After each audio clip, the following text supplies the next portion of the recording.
and they started to read out the verdicts, and the tension was palpable. I think it was count 4 or 5 that was actually the first murder count. And when that verdict came back, it was just a sense of relief that we'd actually done it. I recall looking at Joyce as the second murder verdict was returned and saw him mouth the words, "Are you happy now?" I cried, just out of relief really. Because there were moments where I thought they were going to get off. Colin Joyce was convicted of both murders. Lee Amos was convicted of Tyrone Gilbert's murder, but the jury failed to reach a verdict about his alleged involvement in the killing of Yukal Chin. Aaron Campbell, Narada Williams and Ricardo Williams were convicted of Tyrone Gilbert's murder, attempted murder, as well as drug dealing and gun possession. The other 6 members of the gang were convicted of various drug dealing and gun possession charges. Sentences for Amos and Joyce's lieutenants totaled a minimum of 146 years.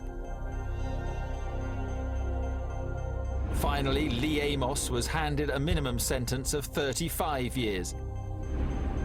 And Colin Joyce was told he would spend at least the next 39 years of his life behind bars. I think the sentences that these individuals received just shows how seriously their offences and their criminality has been taken by the judicial system. I mean, the fact that they've both got longer minimum recommendations than Peter Sutcliffe got says something. So long were the sentences that Greater Manchester Police went to extraordinary lengths to publicise them.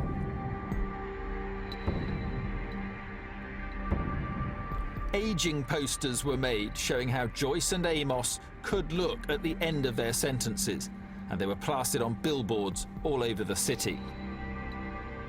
It was a defiant message to the community and to Manchester's criminal underworld that gangland behaviour would not be tolerated. Although the sentences were huge, they didn't bring an end to the suffering. They can still hold their brothers, their sons' hands, give them a kiss goodbye, see you tomorrow, see you next week. We can't do that. We have to kiss a headstone to give him a kiss. That's what hurts the most, that we have to come here to see my brother. Sometimes touch his picture and say, "Son, I love you and I miss you. Why did you leave me?" The pain will be always there, always. You never leave me.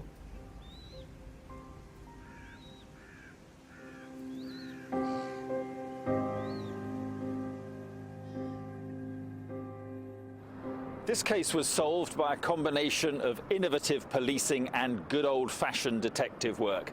It took 11 dangerous men off the streets, and it brought to an end a period of lawlessness which hopefully Manchester will never see again.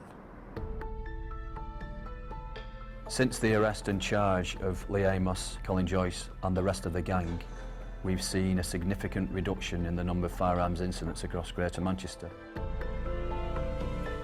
Gun crime in the city has fallen by almost 60% in 2 years. For a 16-month period, there wasn't a single gang-related shooting. But for officers like Rod Carter, the fight goes on. We're on duty every evening of the week, and we'll be dealing with any gang-related or firearms-related incidents that may occur throughout the evening. The Excalibur anti-gang unit, working with the help of the community, continues to tackle gang activity, taking guns and drugs off the streets. It's definitely felt safer. It feels more united as a community now. The whole problem hasn't gone away. There's always younger boys that are going to want to fill their shoes. But there's definitely been a change. Despite all the negative press Manchester's received over the years, being referred to as Gunchester because of the gang violence, can't forget that this is South Manchester, South Central LA, and individuals such as Joyce and Amos come along very, very infrequently, and I don't think the city's ever seen the likes of them before, and hopefully they won't again. In my opinion, Colin, Joyce and Lee Amos had decided that they were now invincible. What we were able to show was that the community and the police together were a far bigger gang than their gang.